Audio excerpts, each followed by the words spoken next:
ভেল of টেলসে আজ ফিরে দেখা আমাদের প্রথম দিকের কিছু ভেল অফ টেলস অরিজিনালস।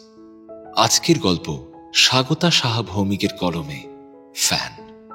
গল্পের পরিচালনা, প্রোডাকশন ও সাউন্ড ডিজাইন আমি শীর্ষেন্দু ভৌমিক, সহ পরিচালনা এবং সহযোগিতায় স্বাগতা সাহা ভৌমিক, পোস্টার ডিজাইন প্রভাকর কুণ্ডু। তাহলে শুনতে থাকুন ভেল অফ টেলস অরিজিনালসে আমাদের আজকের গল্প ফ্যান।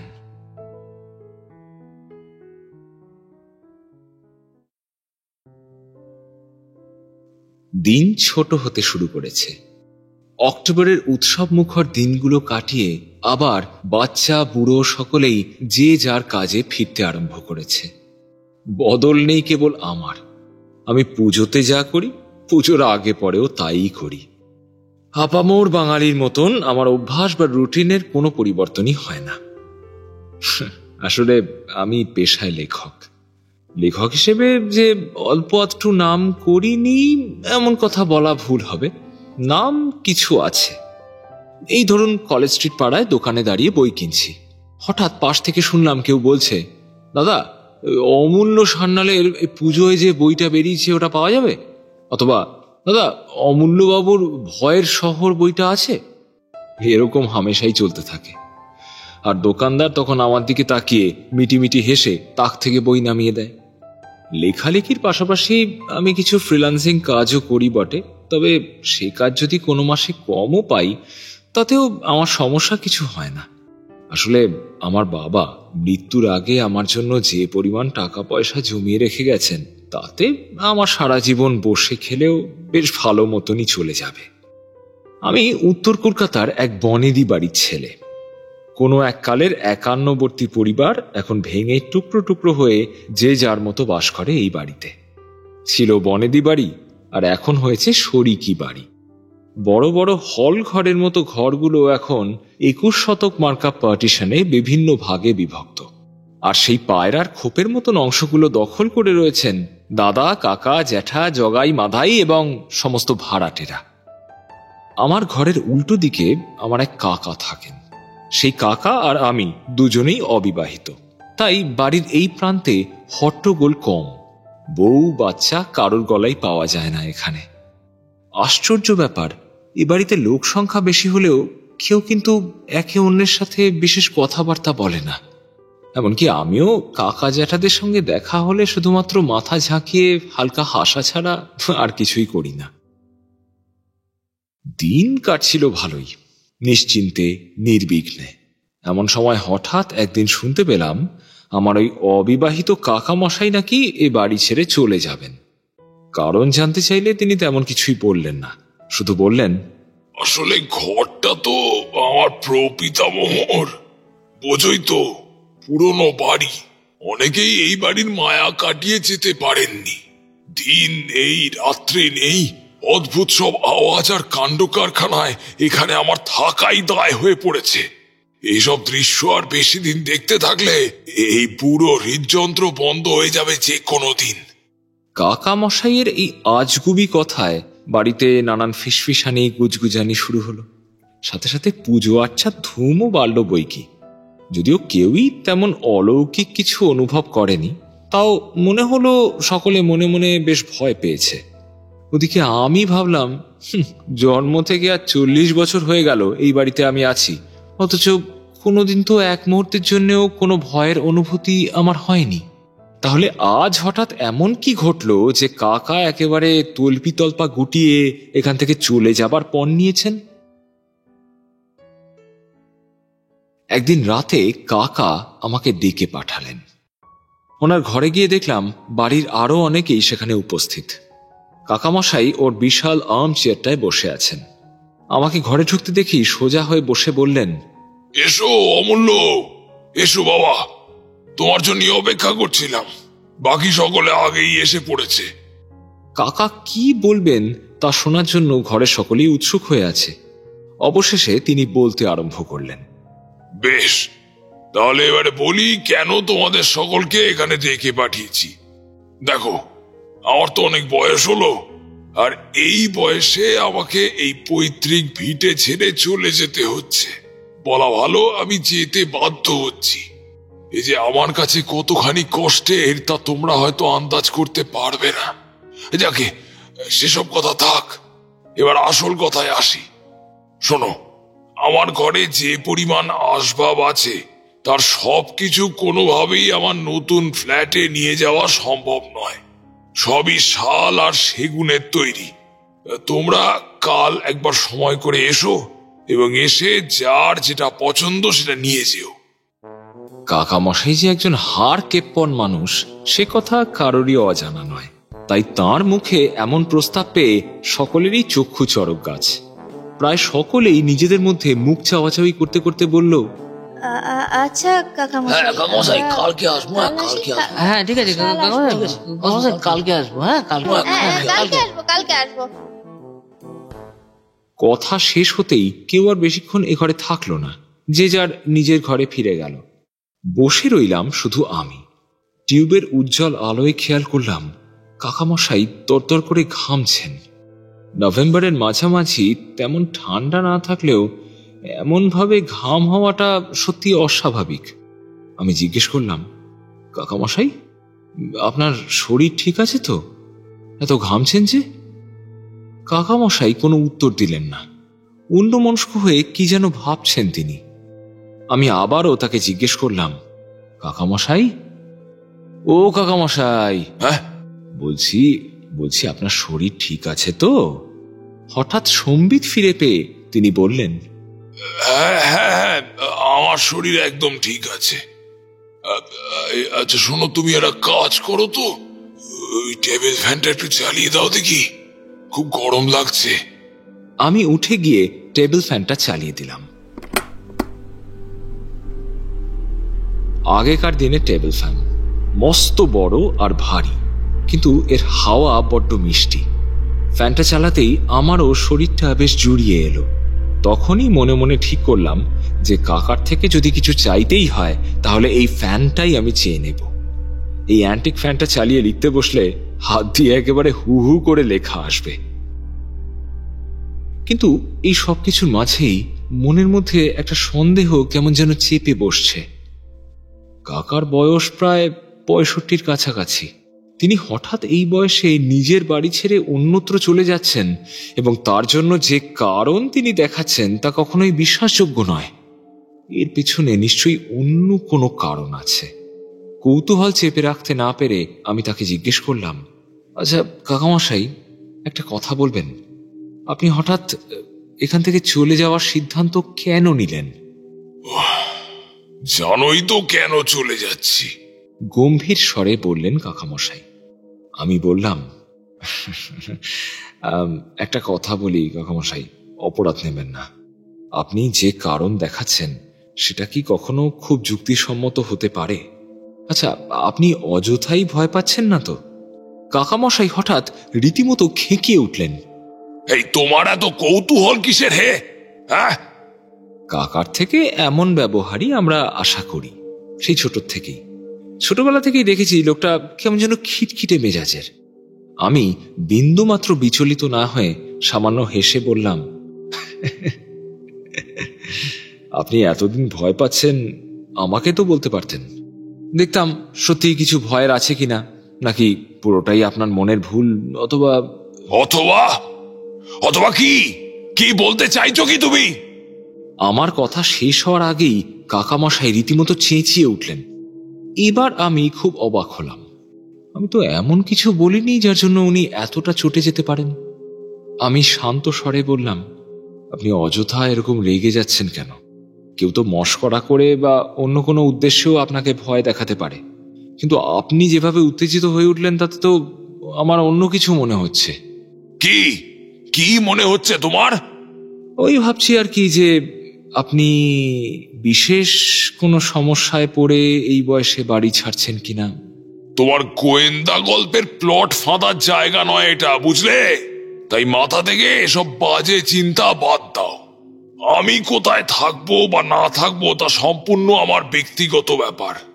ভয় কি জিনিস তা তুমি জানো না অমূল্য। রাতের পর রাত আমি দু চোখের পাতা এক করতে পারি না ওই ভয়ে। কাকার একটা কথাও আমার বিশ্বাস হলো না। একটা দীর্ঘশ্বাস ফেলে আমি বললাম, হ্যাঁ, কিছু মনে করবেন না, কিন্তু আপনার একটা কথাও আমি বিশ্বাস করি না কাকামশাই। ভূতে আমার বিশ্বাস নেই।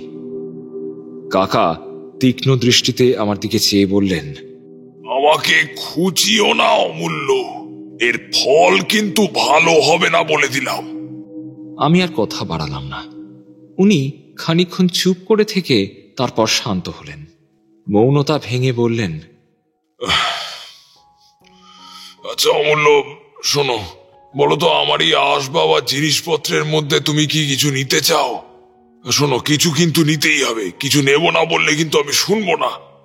আমি বললাম, আচ্ছা ঠিক আছে কাকামশাই, আপনি যখন এতবার করে বলছেন তখন আপনার এই টেবিল ফ্যানটা আমি নিতে পারি, অবশ্যই যদি আপনার কোনো আপত্তি না থাকে। এই শুধু এইটা? এ আর এমন কি জিনিস? তো বেশ, তো তুমি নিয়ে যেও এটা, আমি এমনিতেও এটা সঙ্গে নিতাম না। বলছিলাম, আপনি কোথায় ফ্ল্যাট নিয়েছেন কাকামশাই? কাকার চোয়াল আবারও শক্ত হলো। তিনি বললেন, অমূল্য, অনধিকার চর্চা করতে যেও না, আবারও বলছি। আমার ব্যক্তিগত বিষয়ে বেশি নাক গলানো স্বভাব কিন্তু আমি একেবারে সহ্য করতে পারি না। অযথা কৌতূহল, গোয়েন্দাগিরি এসব করে কি লাভ বলো?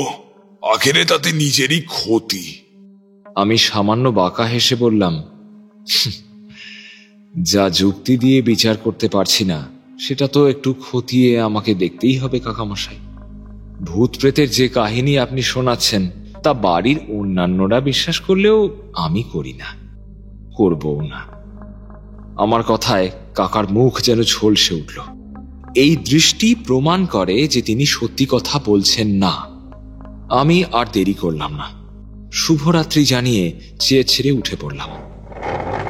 ঘর থেকে হেঁটে বেরিয়ে আসতে যাব, ঠিক এই সময় ঘরের চৌকাঠটা পেরোনোর মুখে আমার মাথাটা কেমন যেন ঘুরে গেল।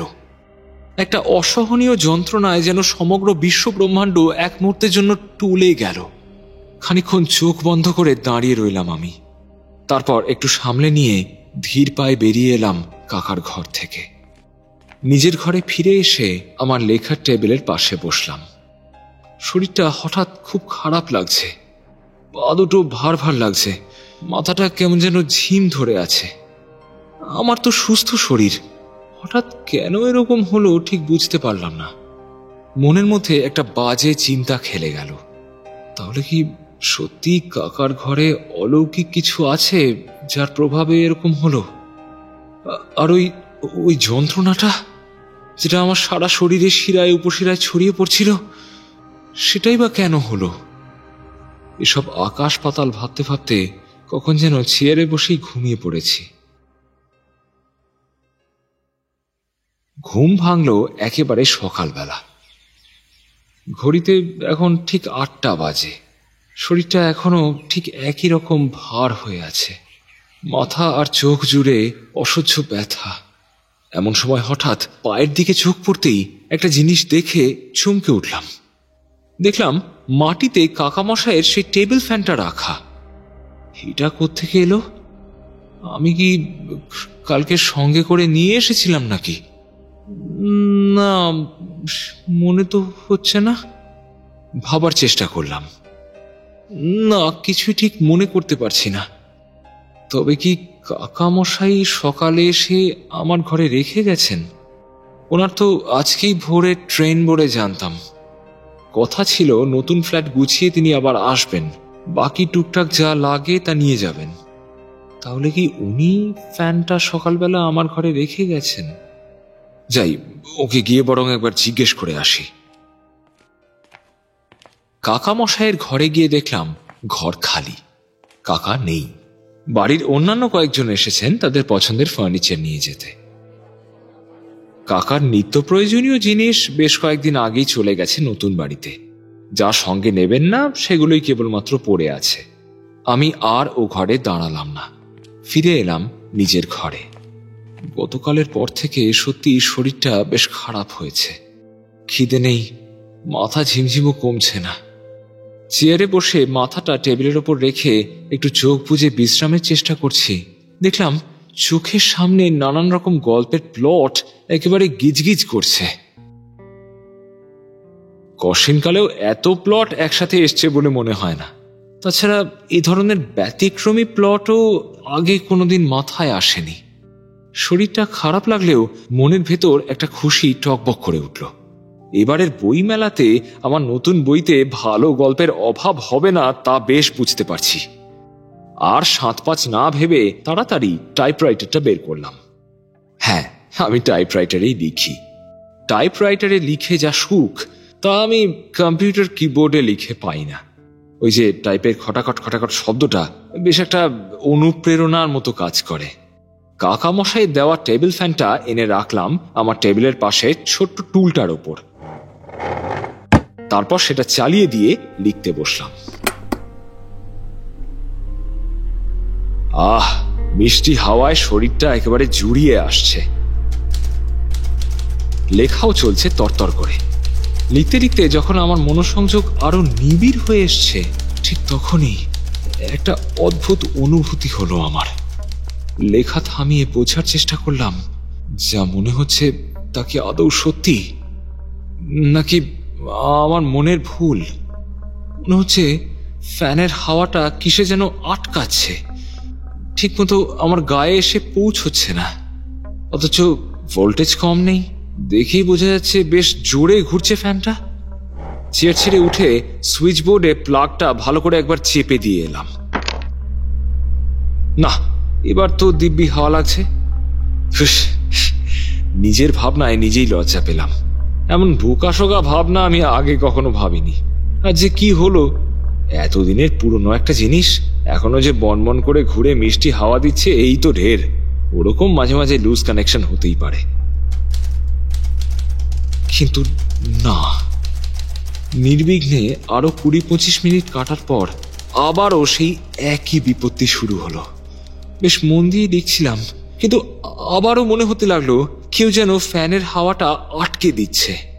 মনে হচ্ছে কেউ যেন আমার আর ফ্যানটার মাঝখানে গার্ড হয়ে দাঁড়িয়ে আছে। আর আমার শরীরটাও আবার খুব খারাপ লাগছে। শরীরে কোনো বলই যেন পাচ্ছি না, কিন্তু তবুও লেখা থামাতে ইচ্ছে করছে না।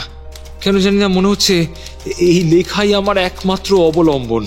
লেখা বন্ধ করলেই আমি শ্বাসরোধ হয়ে মারা যাব। আমার সাথে কেন যে এমন হচ্ছে তার কোনো উত্তর আমার কাছে নেই। টলমল পায়ে কোনো রকমে উঠে ফ্যানটা আবার নেড়েচেড়ে ঠিক করার চেষ্টা করলাম। আর দাঁড়িয়ে থাকার মতো কোনো শক্তি অবশিষ্ট নেই আমার শরীরে।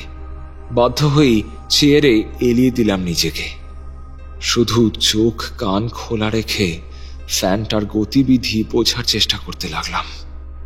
স্পষ্ট বুঝতে পারলাম কেউ একটা সত্যি ফ্যানের সামনে দাঁড়িয়ে আছে।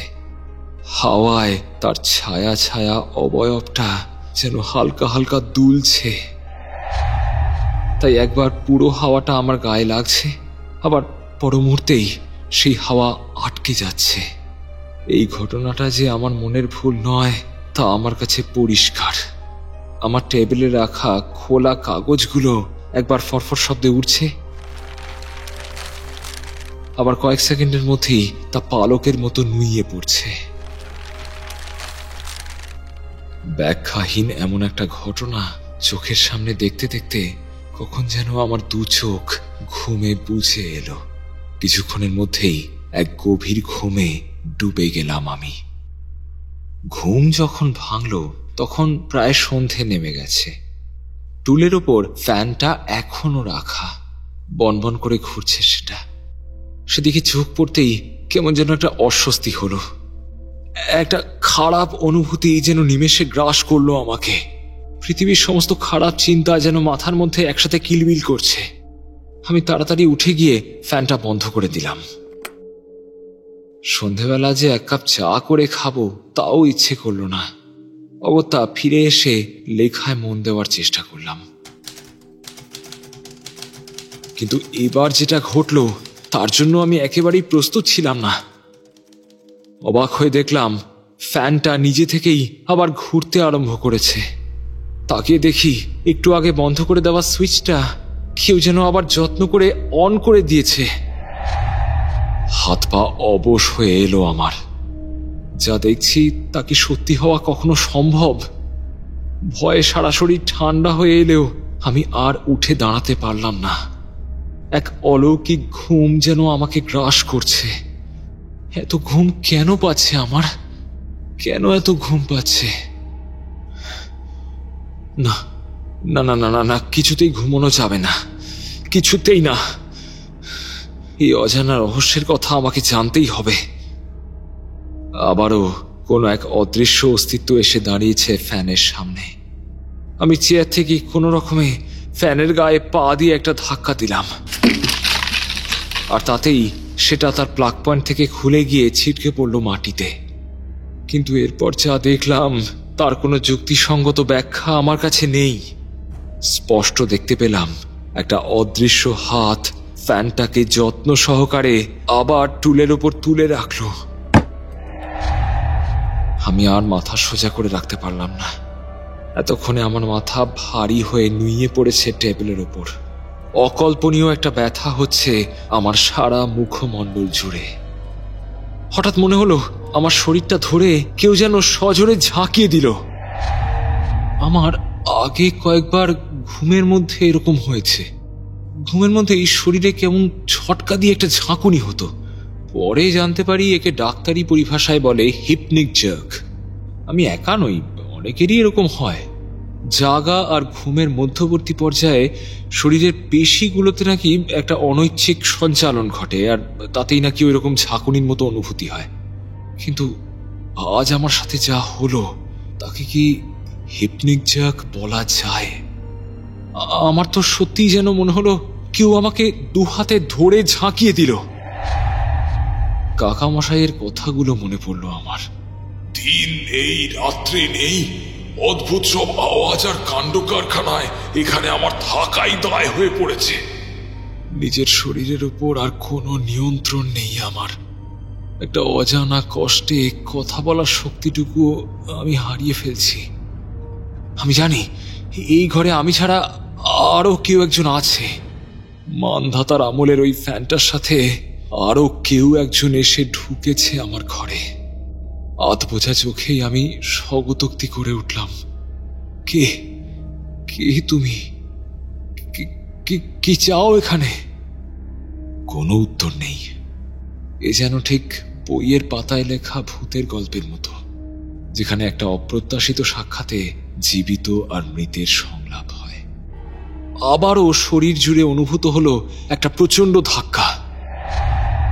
আমার চোখ দুটো একবার বিস্ফারিত হয়ে আবার বন্ধ হয়ে গেল। মুহূর্তেই ঘুমিয়ে পড়লাম আমি।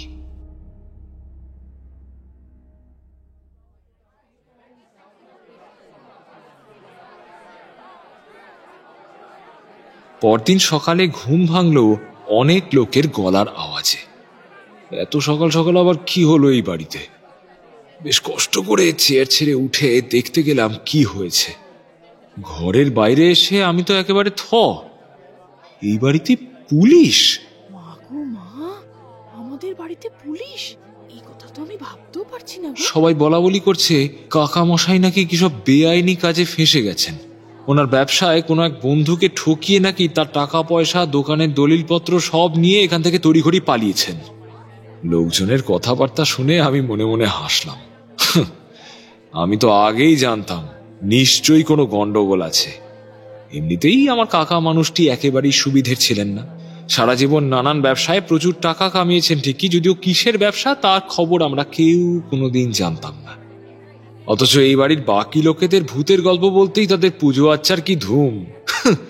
কুসংস্কারে আচ্ছন্ন কতগুলো গেঁয়ো ভূতের দল। এসবের মাঝেই হঠাৎ করে আমার গতকালের অদ্ভুত ঘটনাটার কথা মনে পড়ল। আচ্ছা, আমার ফ্যানটা ওরকম গোলমেলে আচরণ করলো কেন? সবই তো নিজের চোখে দেখলাম। তাহলে পুলিশ এ ঘর ও ঘর সব ঘরে ঢুকেই তল্লাশি চালাচ্ছে। শেষমেশ এলো আমার ঘরের পালা। আমি ঘরের দরজার সামনে থেকে সরে এসে তাদের ঘরে আসতে দিলাম। নিজে ঘরের এক কোণে এসে দাঁড়ালাম। পুলিশের সাথে সাথে বাড়ির আরো কয়েকজন লোক ঘরে এসে ঢুকলো। ঘরের বাইরে বাকিরা জটলা করে আছে। কিন্তু সাহস করে যে পুলিশকে কিছু বলবো সেই সুযোগ আমি আর পেলাম না। তারা ব্যস্তভাবে আমার ঘরের খাটের তলা, টেবিলের তলা সব ওলট পালট করে কি যেন খুঁজতে লাগলেন।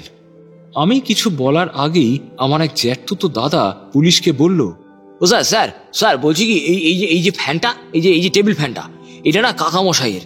আমার মনে হয় অমূল্য কাকামশাইয়ের কাছ থেকে এইটাই চেয়ে নিয়েছিল। দুজন পুলিশ কনস্টেবল ফ্যানটার কাছে এগিয়ে এলেন। তারপর ওটাকে এদিক ওদিক ঘুরিয়ে খুব ভালো করে খুঁটিয়ে দেখতে লাগলেন দুজনে। কিছুক্ষণ পর বড়বাবুও এগিয়ে গেলেন ওদের দিকে। নিজেদের মধ্যে এই নিচু গলায় কিসব যেন আলোচনা করছেন তারা। আমি মনে মনে ভাবলাম, স্যার ওই ফ্যানটা নিয়ে বিশেষ ঘাঁটাঘাঁটি করবেন না, বড় গোলমেলে জিনিস। কখন আবার দেখবেন কেউ হাত না দিতেও নিজে থেকেই ঘর ঘর করে চলতে আরম্ভ করেছে, তখন হবে চিত্তির। এবার বড়বাবু একজন কনস্টেবলকে ডেকে বললেন, এই যাও তো, এই ঘরের আলমারিটা একবার সার্চ করো।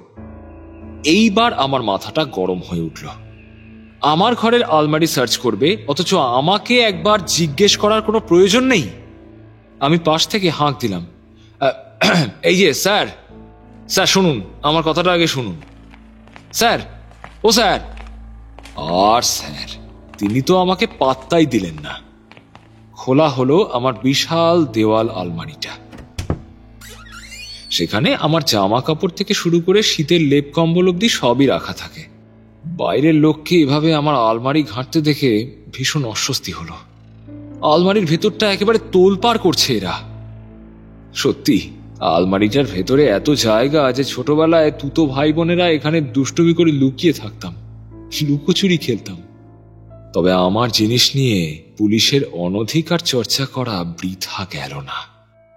আলমারির একদম নিচে আমার বাবার তবলা হারমোনিয়ামের পিছন দিক থেকে বেশ বড় সড়ো একটা কাপড়ের পোঁটলা বার করে আনলেন তারা। আমি বেশ অবাক হলাম, এটা কি? এই জিনিস তো আমি আলমারিতে রেখেছি বলে মনে পড়ে না। তাহলে এই সেরেছে, তার মানে কি আমাকে ফাঁসানোর জন্য কাকা ফ্যানটা আমার ঘরে রেখে যাওয়ার সময় আমার আলমারিতেও কিছু রেখে গেছেন? বুকের ভেতরটা অজান্তেই ছ্যাঁত করে উঠল।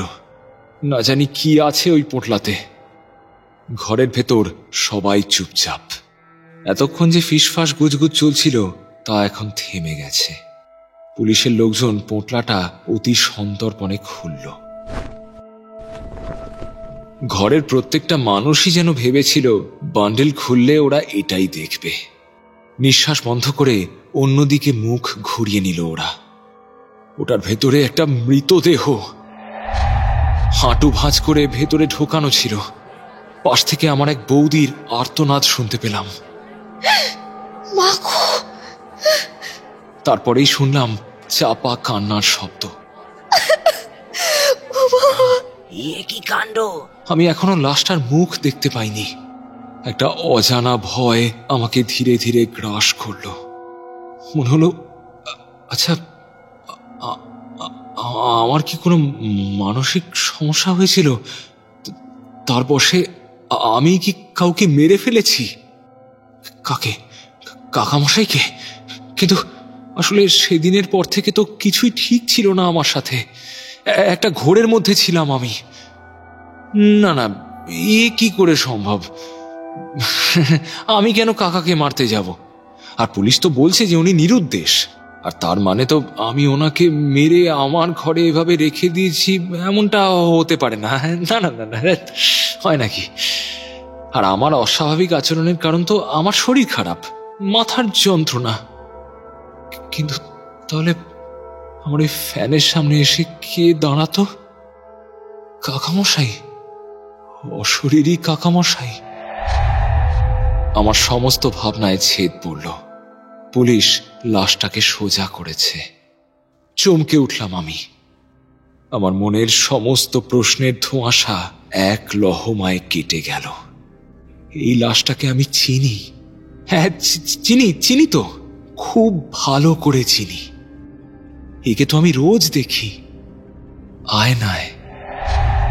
এ যে আর কেউ নয়, এ যে আমার একান্ত পরিচিত আমি, স্বয়ং আমি। আমার লাশ আমাকে গুটিয়ে এভাবে বস্তাবন্দি করে রাখা হয়েছিল? হ্যাঁ, শুনতে পেলাম পুলিশের বড় বাবুর কণ্ঠস্বর।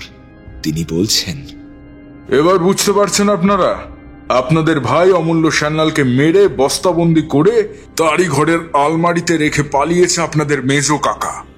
যদিও সেক্ষেত্রে ইনভেস্টিগেশনের আগে হলফ করে কিছু বলবো না আমরা, তবে আমাদের ধারণা আপনাদের কাকার বেআইনি জীবন বা রিসেন্ট গতিবিধি সম্বন্ধে মিস্টার সান্যাল কিছু আঁচ করেছিলেন। হতে পারে সেটা সন্দেহ, কিন্তু আপনাদের কাকা ময়ূখরঞ্জন সান্যাল খুব স্বাভাবিকভাবেই তাতে ঘাবড়ে যান এবং ওনাকে খুন করেন। যাই হোক, আমরা সঠিক তথ্য প্রমাণ ছাড়া আর কিচ্ছু বলবো না। শুধু এটুকু বলি, এই কেস জলের মতো পরিষ্কার। ওই ভারী টেবিল ফ্যানটা দিয়েই অমূল্য সান্যালের মাথার পেছন দিকে আঘাত করা হয়েছিল। ফ্যানের গায়ে পেছন দিকটায় এখনো রক্তের দাগ লেগে আছে। মাথাটা ফেটে চৌচির হয়ে গেছে ওনার। এক কোপেই বাজিমাত করেছে ময়ূখরঞ্জন।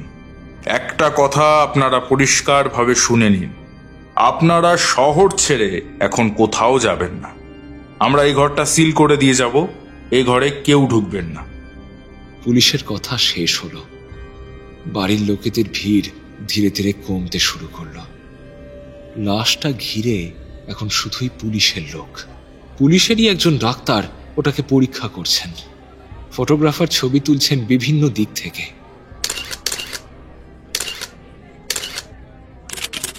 শুধু একা আমি দাঁড়িয়ে আছি দরজার পাশে, নিস্তেজ, শক্তিহীন, শূন্য, রিক্ত। তবে যে এত কিছু লিখলাম এই গত দুদিনে, এই পুরো সময়টায়, নাওয়া খাওয়া ভুলে শুধুই তো লিখেছি, তা কি আর কোনো কাজে আসবে না? কেই বা ছাপবে আমার লেখা? ভূতের গল্প সবাই ছাপে, কিন্তু ভূতের লেখা গল্প কেউ ছাপে কি? হ্যাঁ, এখন বুঝতে পারছি আমার নশ্বর দেহ আর অবিনশ্বর আত্মা, ওই যাকে ওরা বলে স্পিরিট, এই গত একটা দুটো দিন নিজেদের মধ্যে শুধু যুদ্ধ করেছে। আমাকে অনেকবার বোঝানোর চেষ্টা করেছে যে আমার শরীরের সাথে আমার সত্তার অনেকখানি দূরত্ব তৈরি হয়েছে, কিন্তু ব্যাটা বড্ড বোকা। আমাকে সবটা এমন করে বোঝানোর চেষ্টা করেছে যে না বুঝে উল্টে আমি নিজেই ভয় পেয়ে গেছি। ঘটনার মাথা মুন্ডু কিছুই বুঝিনি, তবে এখন বেশ বুঝতে পারছি। আমার ঘুম, আমার শরীরে অজানা কম্পন, ফ্যানের হাওয়া আটকে দাঁড়ানো, সবই করেছি আমি নিজে। আচ্ছা, ঠিক কখন মারা গেছি আমি? যখন কাকামশাইয়ের ঘর থেকে বেরিয়ে নিজের ঘরে আসছিলাম, ঠিক তখন। তাই হবে হয়তো। এখনো মনে আছে, চৌকাঠের সামনে আসতেই মাথায় ভীষণ একটা ব্যথা করে উঠেছিল, একটা অসহনীয় যন্ত্রণা অনুভব করেছিলাম আমি। তখনই হয়তো, তার মানে আমি আর সশরীরে ঘরে ফিরে আসতে পারিনি। ধীর পায়ে আমি এগিয়ে গেলাম আমার প্রাণ প্রিয় টাইপরাইটারটার দিকে। এখনো ঘরে একজন পুলিশ কনস্টেবল কাজ করছেন, যদিও আমার অস্তিত্ব তিনি টের পাচ্ছেন না। শেষবারের মতো টাইপরাইটারের একটা কিতে খট করে একটা চাপ দিলাম আমি। কত লেখা আমার, কত লেখা! শূন্যে হওয়া টাইপের শব্দে চমকে ঘুরে তাকালেন সেই পুলিশ কনস্টেবল। তারপর কি ভেবে এগিয়ে এলেন আমার টেবিলের দিকে। আমার সদ্য লেখা সেই কাগজগুলো একটু ঘাঁটাঘাঁটি করে নিজের মনেই বলে উঠলেন, সবই তো সাদা কাগজ। এখানে মনে হয় এর মধ্যে আর নতুন কোনো লেখা ধরেনি। অমূল্যবাবুর মৃত্যুর খবরটা পেলে আমার মেয়েটা ভারী দুঃখ পাবে। বড় ভালোবাসত এনার লেখা পড়তে। খানিকক্ষণ পর কাজ শেষ করে তিনি বেরিয়ে গেলেন ঘর থেকে। দরজার বাইরে তালা ঝোলানোর শব্দ পেলাম আমি। এবার আমার দেখার পালা। সত্যি কি আমি বন্দী, নাকি আমার গল্পের সেই অশরীরী চরিত্রদের মতন আমারও এই বন্ধ দরজা ভেদ করে যাওয়ার ক্ষমতা তৈরি হয়ে গেছে?